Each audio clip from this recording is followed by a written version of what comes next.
difficult conversations can be fraught with anxiety, anger, and awkwardness. That's why so many of us just avoid them altogether, especially in an election year like 2024. But our guest today says that with the right framework, we can handle even the most heated exchanges. Sheila Heen is the Deputy Director of the Harvard Negotiation Project at Harvard Law School and is one of the co-authors of the book, Difficult Conversations: How to Discuss What Matters Most.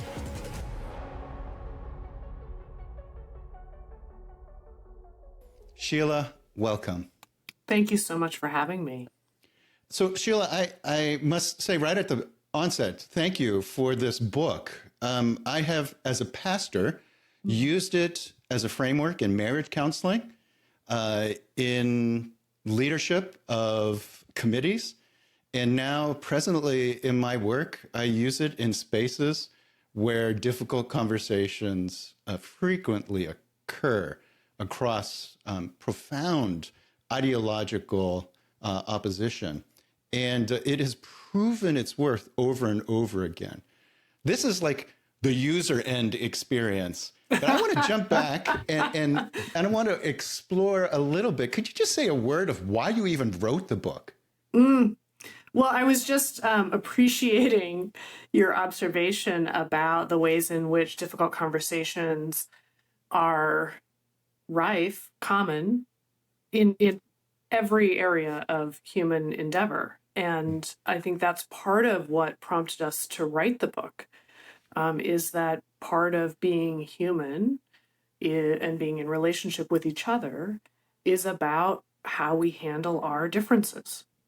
And those can be differences in background, culture, and beliefs, and values, and opinions. Are we going to paint the house yellow, or are we going to paint the house blue? So from the most mundane to the most fundamental, part of the challenge and the opportunity, I think, for growth for each of us as human beings, and spiritually, is in interacting in that space between us. So it's a human reality, and of course, in the various spheres that you've just described, and perennially, we're going to be coming back to it.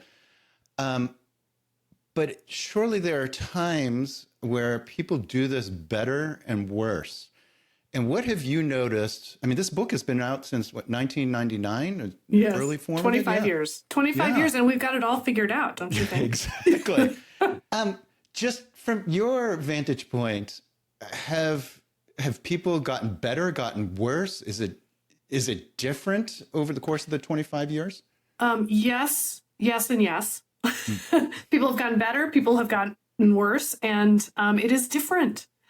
And I think, so maybe to address each of those, I think I have seen myself, and I've seen the students and leaders and humans that I work alongside or with really change the quality of the conversations that they're having, and really grow into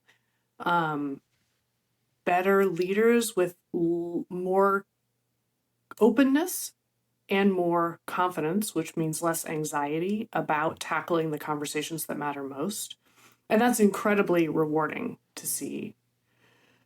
Have we gotten worse? Well, yes, partly because everybody on earth has been handed a megaphone where we can shout into the void, where we're not really in true relationship with each other, although we're part of a global community.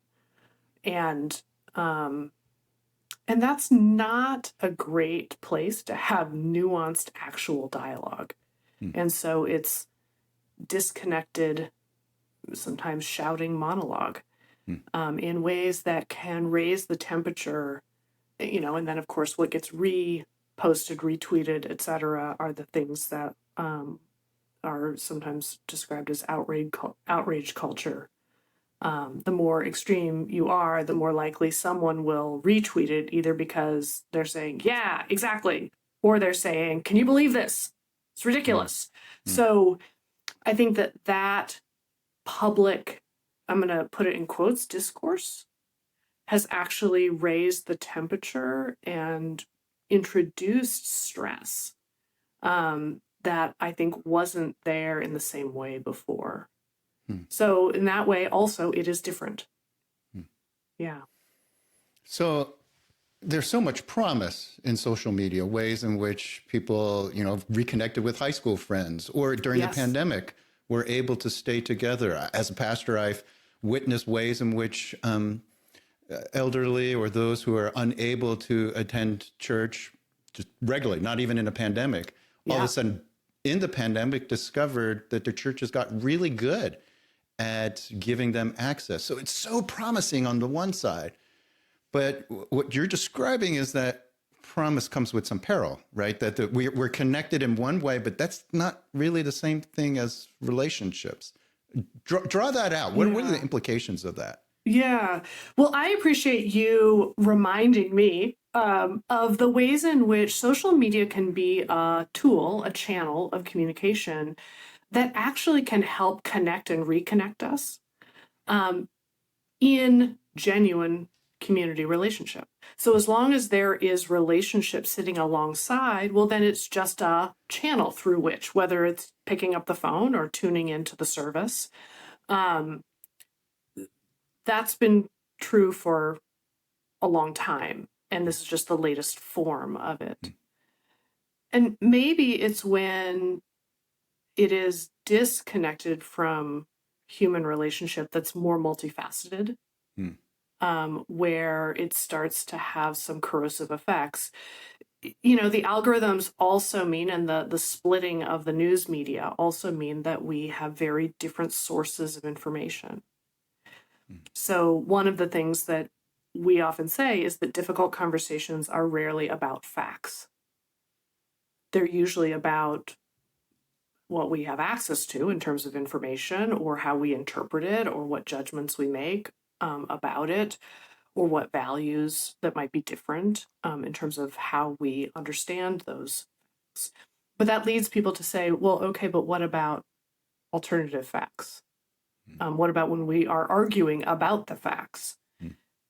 And in that case, I would say, I'm not sure we're arguing about the facts. I think we're arguing about who we trust in terms of relying on the facts that we're getting. And that's become more splintered in the current media landscape as well. So the sources of trusted information, what we would say is trusted information, has become fragmented. I mean, we no longer live in a world where there are three basic networks, and we all trust that. I mean, in fact, I myself am a product of that. I'm named Walter in part because when my parents immigrated to this country, Walter Cronkite was on the news, and they just immediately assumed, here's the trusted voice in America. I've just dated myself. There are people that both of us, because I know exactly what you're talking about. Yes. Exactly, right. But it was because there is this national figure that everyone got news from. But that's not the case right now. It's just fragmented. That's not the case right now. And also, let's not be facile in suggesting that in the good old days of all of us trusting Walter and his colleagues, who were hymns as well, that there weren't huge swaths of news and important information about people in this country that were left out, right? And they were all interpreting the news in their own particular way, through their own particular lens. So the downside is that we got less information. The upside was that we trusted that information. So at least if we were disagreeing about what was on the news, we were both talking about the same thing. So it's mixed. I think it's mixed.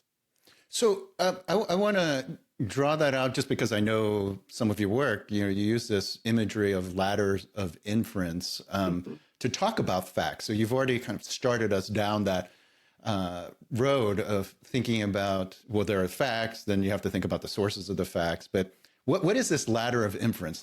We can't just think about facts as standalone, obvious, shared things anymore. Yeah, that's right.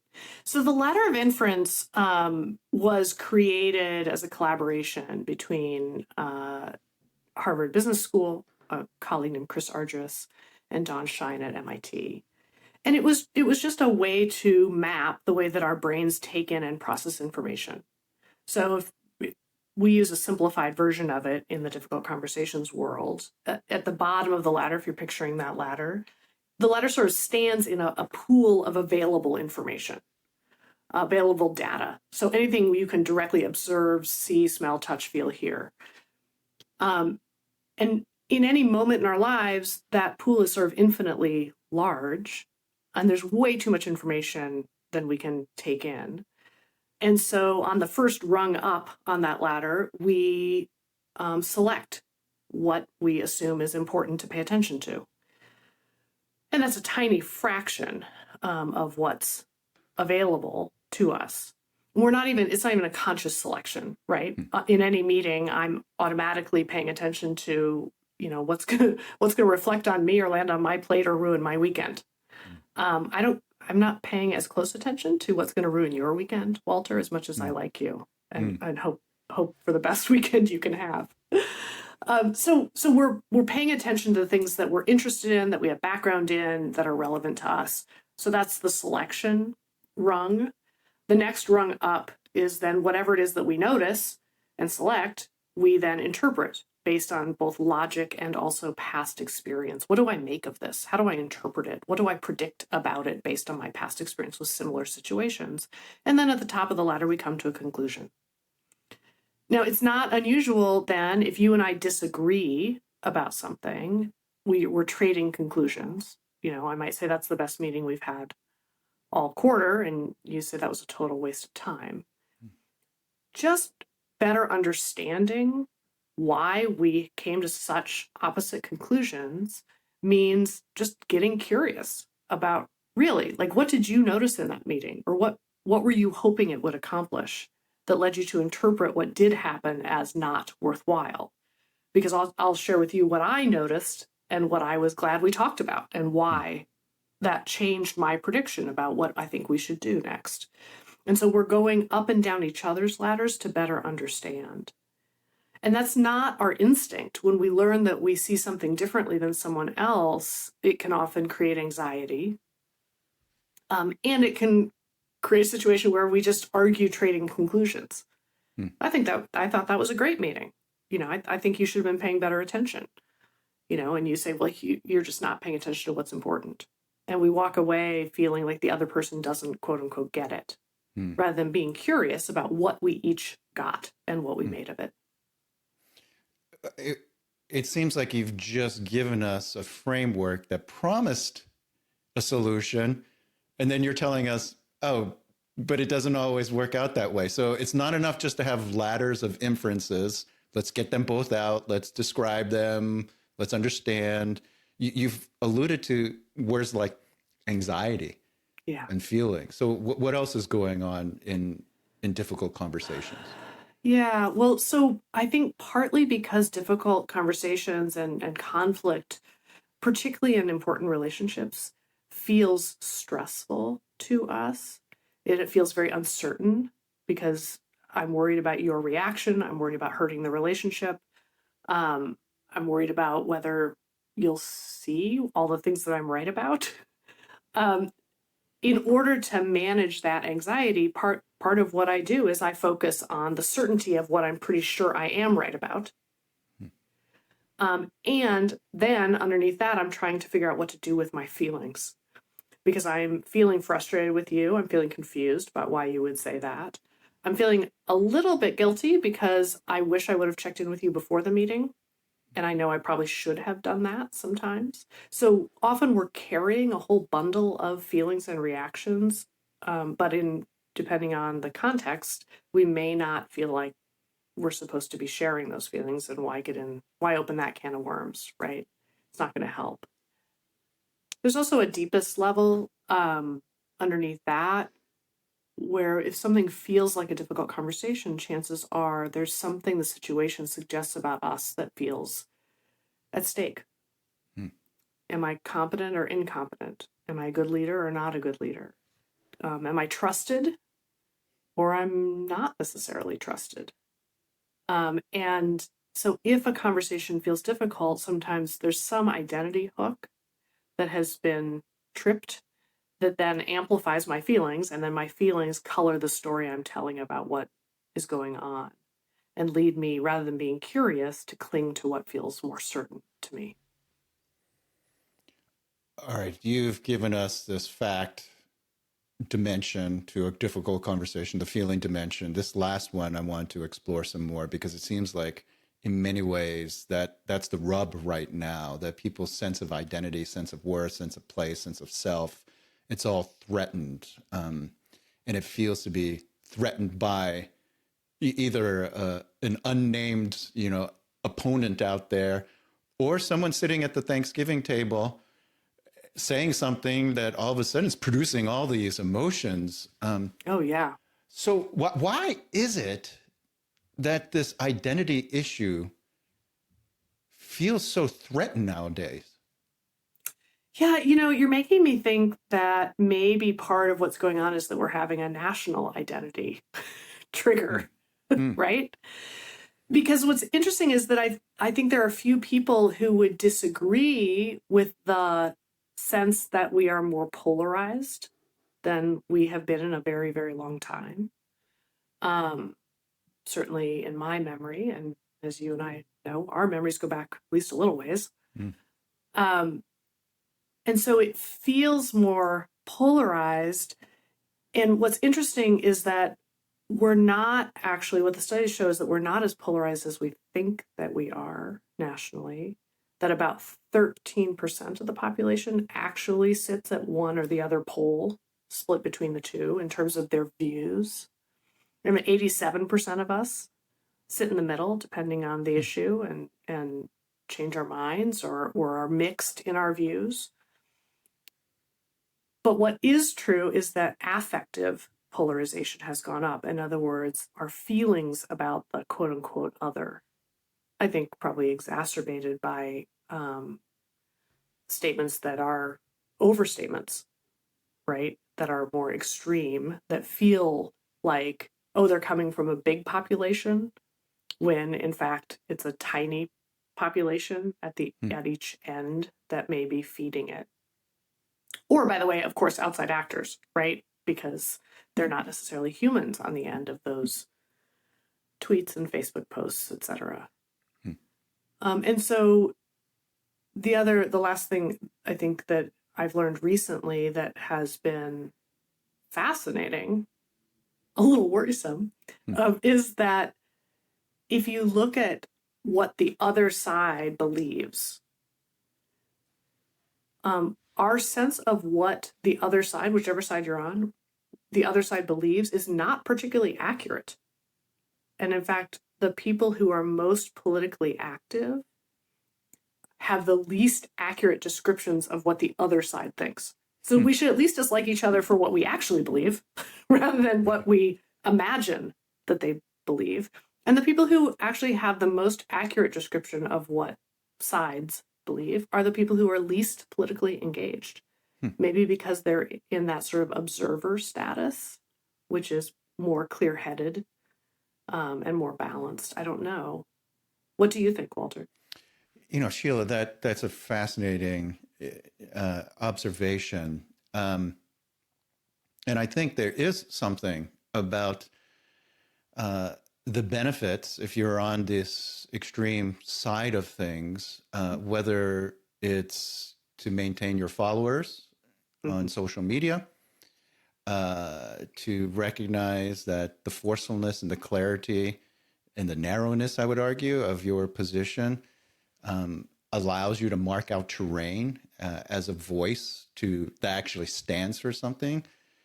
And ironically, there is this sense of lostness right now, cultural lostness of dominant worldviews, whether you call it postmodernity or just the increasing pluralism.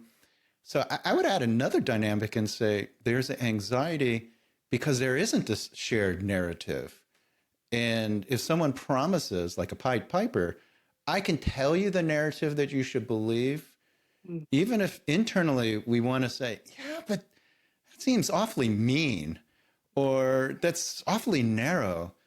it is at least an offer of a view of the world that is trying to make sense of it. So it strikes me that there's some tensions that are going on. I don't know if you see that working itself out in your own experiences in college campuses, but it does seem to me that there's this moment that's very ambiguous with the loss of dominating cultural narratives. Like, how do we even understand our own history? Is it Right. 1776 or 1619 that should describe, or, like, Yeah. there's a lot up in the air, and someone that could come and say, no, it's this Right. or that, like, it promises something. But what you're saying, and I find really intriguing, is that the 87% of the people actually don't feel that way, find that somewhat unsettling as an observer. And yet somehow those voices, that 87 is not able to contest and quell the 13%. So I don't know, that was my reflection, but I turned that back to a question for you of like, Yeah. well, if it's the 87%, then why just out of the sheer numbers, hasn't that been able to quell the 13%? Yeah. Well, so there's so much packed into what you just reflected on, which is amazing. One thing that strikes me is that in times of uncertainty and in conflict, the narratives being offered that are simpler, that we can all buy into, or at least some of us can buy into, feel reassuring, even if we know they're a little extreme, or whatever, right? A little simplistic. And what one of the patterns for we flawed human beings is that triad of villain, victim, hero is a very appealing triad when we're in conflict. And so conflict stories tend to map onto, well, who's the problem? Who's the villain? Who's the victim? And who's going to be the hero here? And if you listen to the narratives that are being offered, they often follow that pattern, whether it's in our interpersonal conflict, right, with the neighbor down the street, or the national discourse, or stories being offered. The other thing that you're making me think about in that 87% versus 13% is that if I look around my neighborhood, if I look around my congregation and my friends, I feel like we actually have a lot of shared values and shared care. And however we vote, we care a lot about the same things and the health of our community. So on an individual level, I hope, it feels more reassuring, but the national narrative has been hijacked, right? To be more fractured. And I'm not glossing over the fact that we are voting in different ways, but I don't know that anybody is happy with the choices. If you might get more than 87% saying they're not totally happy with the choices. I don't know. So yeah, I don't know what your sense of looking around the room, whatever room we're in, whether it feels as fractured. I think, Sheila, you made a really interesting observation that individually, when we humanize, when we enter into the complexity of each other's story, we recognize we have a lot to share with one another. And I think of all the stories in Scripture in which Jesus is interacting personally with someone, whether it's this a woman sitting at a well from a different ethnic group. There's that personal interaction that diffuses all the defense mechanisms of this woman toward this person that's a stranger that seems threatening. I get that on the interpersonal level. How do we do this? And I've seen that happen. Like I said, in marriage counseling, pastoral counseling that I've done, I've seen couples work through issues on a personal level. What seems more complicated is when you're doing this on community levels, on the level of groups of people, where you have multiple stories that, it's just frankly not going to be possible to hear every single person's story and be friends. That's the part where I wonder, does the difficult conversation template work in that larger, more amorphous setting? And if it does work, and I hope it does, which is why I'm having you on this conversation, if it does work, then what are some of the keys to make sure that it can translate into other settings? Yeah, so really a first question to ask is, if we're going to have a conversation, if we're going to convene some people, what is our purpose? And there are different purposes that would then lead you to have different approaches. Often, whether it's one-on-one, in a bump into someone, at the supermarket conversation, or even convening a meeting, we don't think very clearly about our purposes. And our default purpose tends to be to try to persuade, to advocate, to get them to agree with our conclusion. Because we're pretty sure that our conclusion is right. And what we believe this is really about is what it should be really about to everybody. But if you take any individual issue, 10 different people would probably have 12 different things that they think it's really about. Is this about the fairness of the process so far? Is this about whether or not the land can have that much development on it? Is this about the impact on traffic on certain communities and not other communities? Is this about the history of how the city makes these decisions? We could name 12 different things that any particular, even local issue might be about. And if my purpose is to persuade you that I'm right, we're going to set ourselves up to butt heads. Which is not to say that advocacy doesn't have a place to flesh out the arguments on different sides, but we often think that there are only two sides. When you probably need to hear, well, what else is it about if there are 10 or 12 things that people are worried about? A second purpose would just be exploration. Can we better understand what we each think and what we each are worried about? Sometimes I listen to the parties in our two-party system, and I think we've just divvied up responsibility for worrying about the different things that we all need to worry about as a democracy. We need to worry about individual rights and protecting individual rights. We need to worry about where does decision-making lie in a federalist system?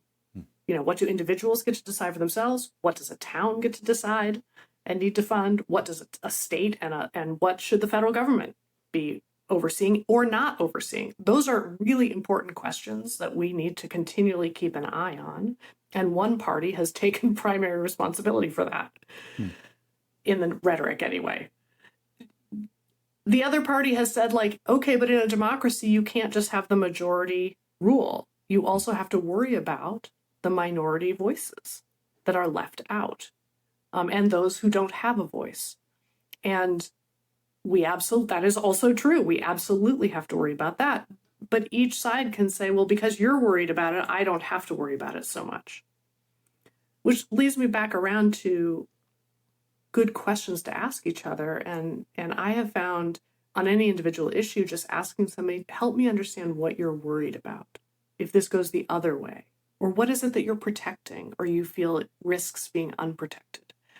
And that can be a really more fruitful conversation, not because we have to agree at the end, but because I'll better understand why you feel so strongly about it. What then is the place of a strongly held conviction that in the end there are eternal consequences to this issue? Or I truly believe that in the end, this life begins here. or it doesn't. The ends of the responsibilities of what the state can or can't do.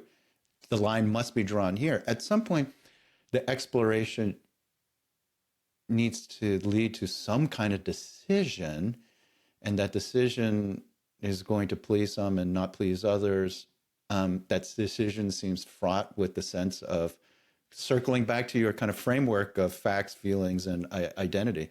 That decision seems to come back and challenge my sense of identity, that I have been a coward for not fighting for my convictions more, or I've been a compromiser for permitting those convictions to change, or even worse, I've become complicit.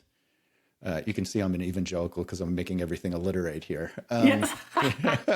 So, Indeed. so how do you balance that in the end there really are some issues for which there are cherished convictions that are rooted in your identity, but you still have to navigate life in a world where people don't have those same convictions? Mm-hmm.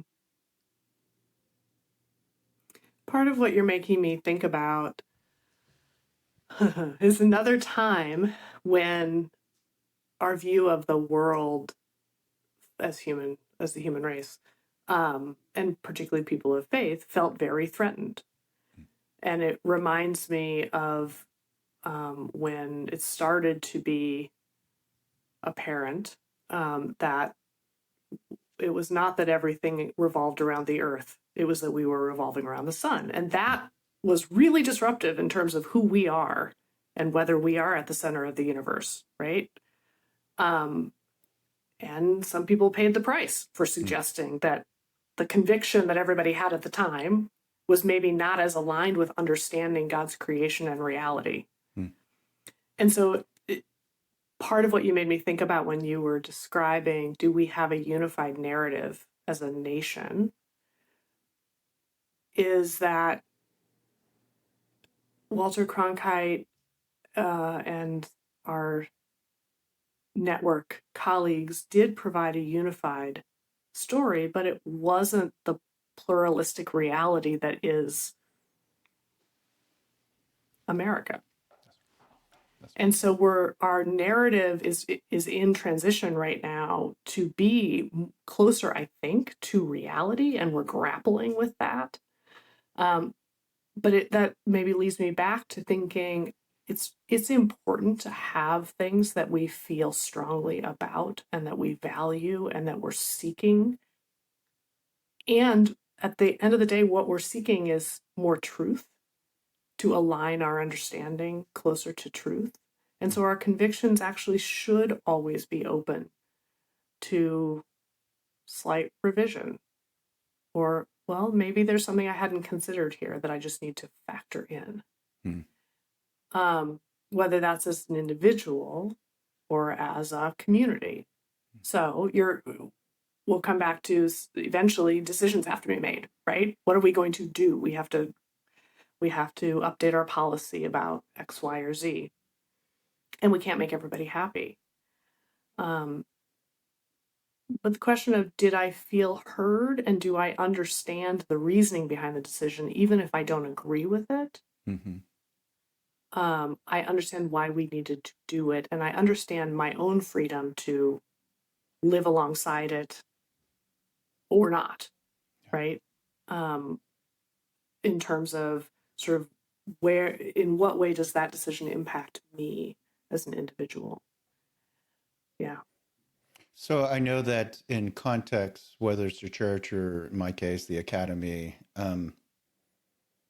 we have these deep aspirations, from my vantage point as a Christian, to love our neighbor, to love God, to fulfill the mission of Jesus in this world, to recognize that we're all part of a body. Each one has a vital role.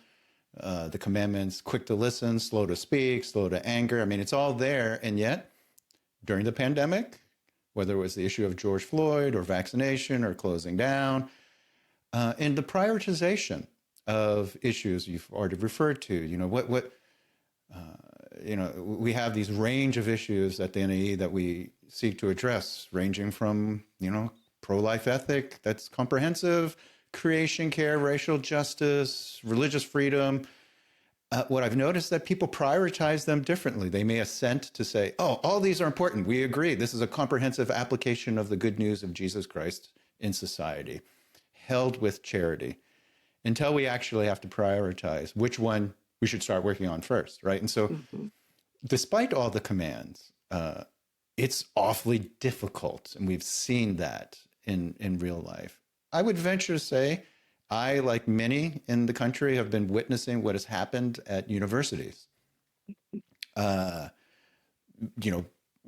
it's the Ivy Leagues or state schools in which debates have been roiling, despite a long history of universities being committed to the exploration of curiosity, exploration with curiosity, openness to truth wherever it may lead us, the marketplace of ideas, all of that.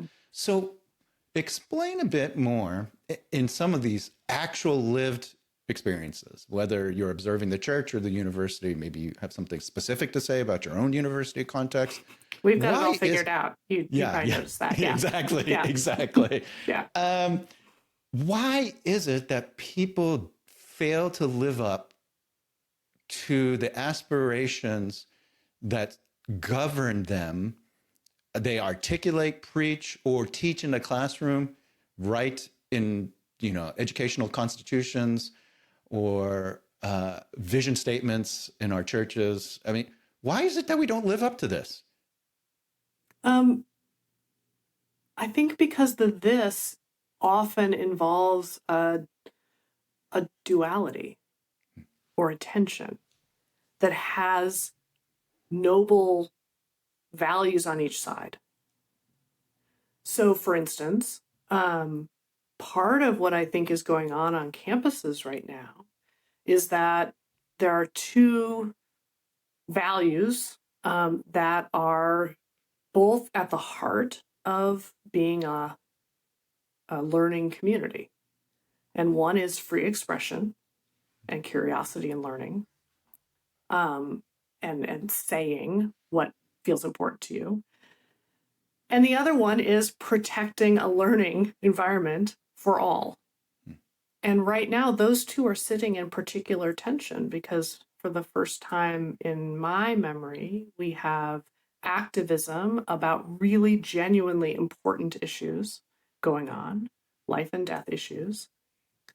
And that particularly when it's making extreme slogans and statements, has a population, a significant population on all of those campuses also who feel directly impacted and threatened.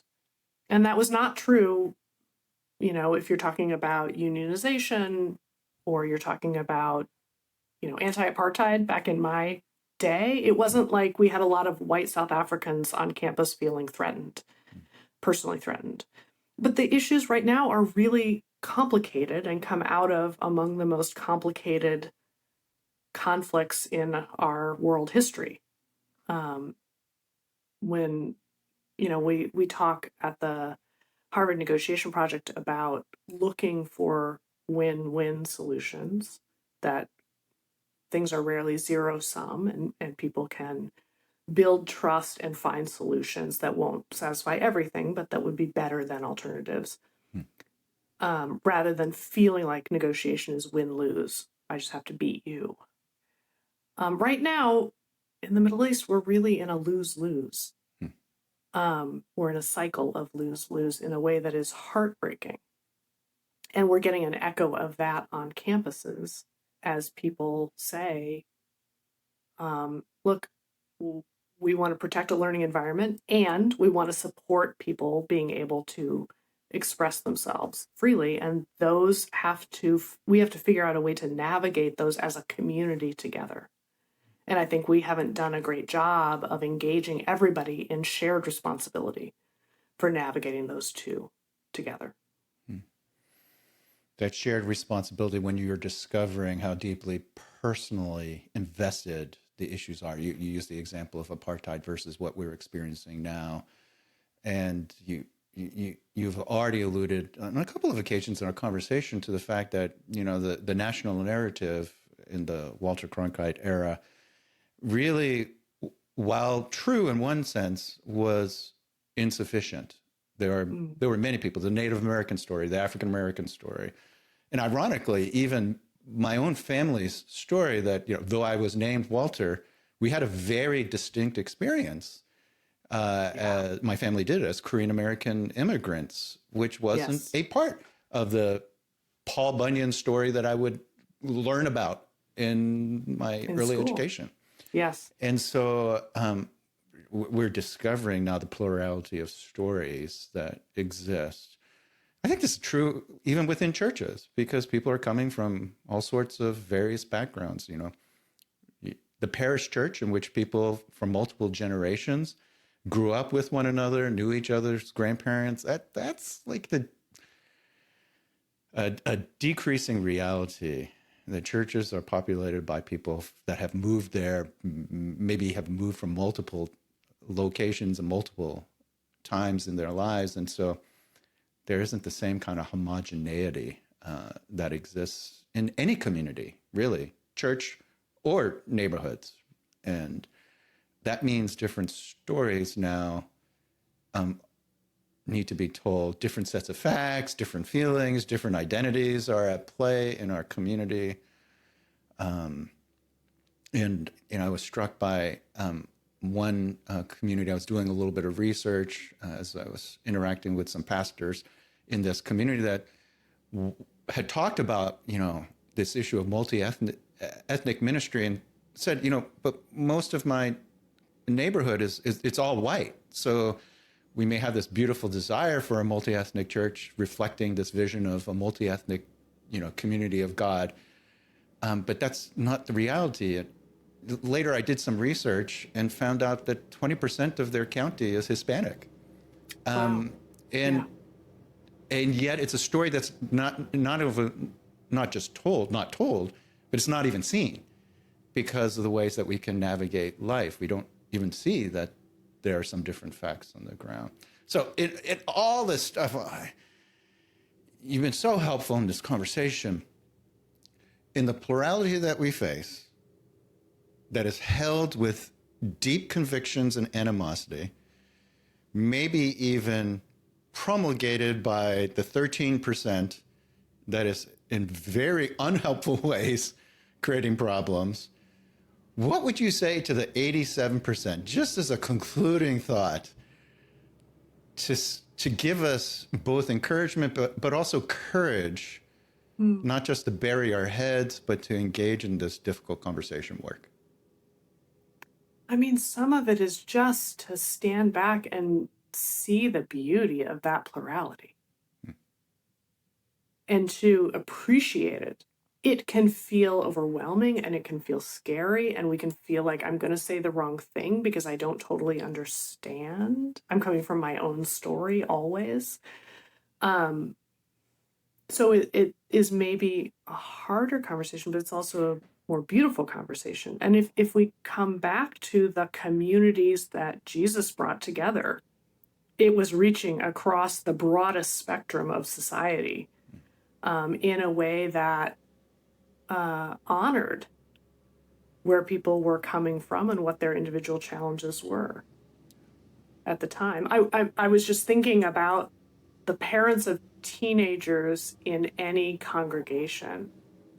And on the one hand, you would say, well, they all kind of have the same challenges, et cetera. When in fact, their specific challenges might be quite different, right? One family is really worried about depression or anxiety going on. Another is worried about their academic success. Another's worried about their physical capabilities. Another is worried about they're starting to drive, and I'm worried about their safety, and not because of just the dangers of the road. Another is like, I'm worried about their safety because if they get stopped, they are much more at risk as a person of color, right? And so the question of the beautiful and challenging plurality of how do we really see each other and support each other in the variety of challenges that we face as communities and subcommunities, and then across the country, the more we can really see and care, show that care, I think the easier the conversation will be and the stronger we'll be as a nation. Sheila, thank you so much. This conversation has really been rich, encouraging, and deeply equipping. Well, thank you. I want to live in the Walter Kim era. Can we have that be the next era? You're very kind. Yeah, I mean, I think that the care that you're putting into helping us all step back and think about how we want to show up with each other is one of the things that is missing in the conversations that we're having. So thank you for that.